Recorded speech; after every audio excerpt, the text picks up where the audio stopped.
Hello students, welcome to week 6. This week we're looking at some social learning aspects to global and intercultural communication and digital engagement and things of that nature. We are in our week 6 agenda, we're looking at chapters 11 and 12. We're watching some stuff on Marshall McLuhan and the media is the message and how culture can drive behavior. That might be a bit of review for some of you if you look back to some of our previous lectures, which is totally okay. We are completing our week 6 discussion board with your original post due on Friday and your replies due on Sunday, as well as completing your critical assignment topic selection. So as we look through some of the content, you should be preparing for your critical assignment. Discussion board number 6 asks you to look at net neutrality. There are a series of articles and videos you are going to watch related to that.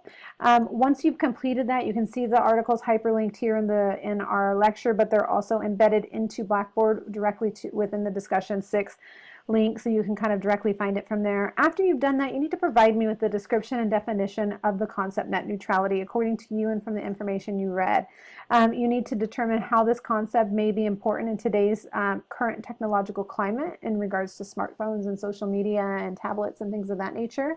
You need to consider how net neutrality relates to the course content, as well as how net neutrality may, if it is viable, meaning can withstand ever-changing nature of communicative technologies within a society in terms of looking at global and digital engagement and such. Provide your overall thoughts of this concept and how it relates to the course content and current cultural implications of global communication, all within one 400-word response. This is due on Friday and your replies are due on Sunday. As you move through that and finish that, we are going to move into our critical assignment topic selection. So your critical assignment, it's due in 8 weeks. It's an 8 to 10 page paper in APA format.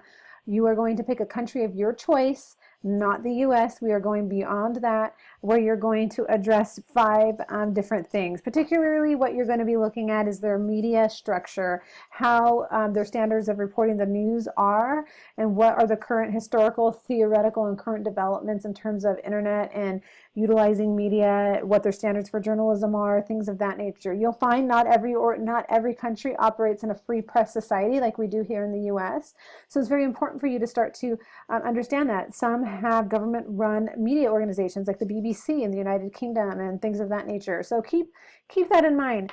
So what you'll be doing this week, you're not writing the 8 to 10 page paper this week. That's due in week 8. What you're doing in this week, in week 6, is you're selecting the country you want to evaluate for your critical assignment in terms of their media structure and how they report the news and the country's media systems and things of that nature. You're going to provide at least a 200-word rationale using APA format that clearly describes why you would like to research this country and how it relates to the course content and what you currently think about it and its reporting system and how their journalistic standards are and such. You'll need to include a list of at least 3 sources you've already found that you would want to use in your paper. That's because you're required to have 5 outside sources in your critical assignment once you get to submitting it in week 8. So I want to make sure you've already found 3 sources. You've looked at how they may be relevant.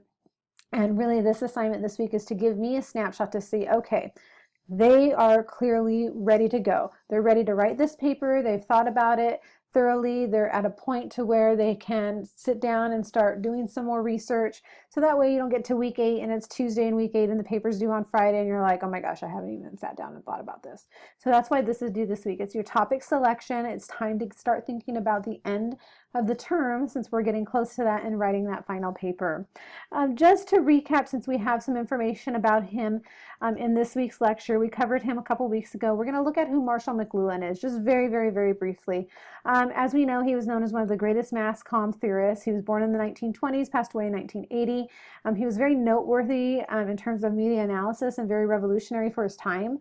I know Wired magazine in 2009, I believe, said that his idea of the global village came to fruition with the advent of the smartphone and the iPhone. He coined phrases like the global village, which means that we are global in nature, but our communicative standards bring us down to village statuses through utilizing things like this on a daily basis, to connect with anybody in the world at any given time and know what's going on in any country. So we are very close in nature in terms of our communicative standards. He also coined the phrase, the medium is the message, which, remember, refers to the idea that it's not necessarily what we're saying, but it's the communication medium you're using to communicate with that. So if I respond to you via my phone from an email, it doesn't matter what we're saying. You could have called me on the phone to discuss it. You could have met with me in person. But the fact that I'm using this as my medium to communicate with you speaks largely in terms of where we're at from a communicative perspective as a society. He was fascinated with new technologies and the influence of them. You have some phenomenal videos to watch on him this week, so I'm not going to dive too much into that any more than I already have, since we've already covered him in earlier weeks. But it's very important for you to kind of look at that from a deeper level. More importantly, I want to spend some time looking at Albert Bandura's idea of social learning theory. So many people look at him and consider him in regards to looking at how children learn from more of an educational perspective, and we forget sometimes to apply it to media. What we know from Bandura is that he has taught us that people learn through observation. We learn from seeing things modeled for us, and children typically imitate behaviors, communicative behaviors and interactions based off of acquired knowledge and learn through societal observation. So children and people learn typically by what they watch and what they see. So if all we do is sit a child in front of a television, or all we do is give them a smartphone to watch videos on their entire life, they're going to pick up social cues and social interactions and interpersonal behaviors and things of that nature, or what they think of society based off of what they're consuming. So the primary contention in his theory is that we are observational beings. We learn through modeling and observing. We are innate creatures. We're designed to socially interact with others. Another theorist, Mead, supports his contention by stating that children are socialized beginning at birth and learn how to navigate their personal environments through observation. There's been a number of studies related to this. There's an entertainment education program, which we get into EE next week, so I won't talk too much about it, that utilized a television show in South Africa to teach people about HIV. There's been, if you look at shows like on PBS, like Sesame Street and things of that nature, they use social learning theory every day to teach children concepts about life. Based off of what they watch and what they model, they can learn conflict resolution, interpersonal behaviors, things of that nature.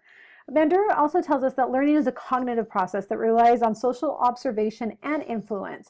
So if a child sees a television show and they see the children interacting in a certain way, they are influenced by what they see. They are also socially observing those correct or incorrect behaviors. So if we don't have parents coming in and parenting, then they could learn inappropriate behaviors by watching violent shows or watching something violent on TV.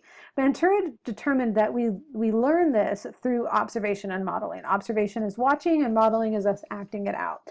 There are three characters in social cognitive theory that typically make a triangle. If you would draw a triangle around the human image, you see it in front of you, that looks at and talks about how we confirm the observation of what we've seen, how influence comes in, and what modeling means. So there's three factors that we have to keep in mind. Cognitive factors are knowledge or expectations and attitudes towards that particular thing that's been modeled for us. What do we know about it? What are our expectations toward this? What are our attitudes towards it? So what have mom and dad told me about this? Or just in general, what have I learned in life about this? Our environmental factors, that deals with social norms, our access in the community, to influence in others in our environment. So what does our environment tell us about this? And then our behavioral factors, what skills, practice, and self-efficacy, self-worth, and self-thought we have that plays an influence in this particular thing. So the learning happens with those three factors, and it is put into cognition, into permanent memory by confirming any of those factors within that. So if a child watches a show and sees modeling of conflict resolution on Sesame Street, they're going to use cognitive factors. What is their knowledge about this topic, expectation, and attitudes about this topic? Environmental factors. Does this fit in within social norms that they typically know? Is there access in the community? Is there an adult given an authority factor within this environment? things of that nature. What are the behavioral factors? What skills, practice, and self-efficacy towards self-worth does this give to the child? They'll adopt that behavior based off of one of those three things. So as we move into the course content this week and we're looking at things and we're looking at our critical assignment that deals with picking a country and looking at their media system and how they not just deliver the news, but how do they deliver television shows, who decides what's going to get on TV, because in very restricted government, sometimes they have a say over what can actually air or what movies come to them and things of that nature. And so start looking at those things and determining, what does social learning theory have to say about this? How can we change and ignite action and change through this? And from a Christian perspective, how can we spread the gospel of Christ through social learning theory, through observation and modeling and things of that nature? So keep in mind you are reading chapter 11 and 12. You're watching 3 videos related to Marshall McLuhan and culture and behavior, and then you're completing discussion board number 6, which is due on Friday, with your replies due on Sunday, and choosing your topic for your critical assignment. I look forward to interacting with you this week. You've all been doing a great job. We're almost there. We have about 2 or 3 weeks left in the course. I know you can just kind of plug along and get there where you need to be. If you need anything, let me know. And like I said, I look forward to interacting with you. Have a great week. God bless.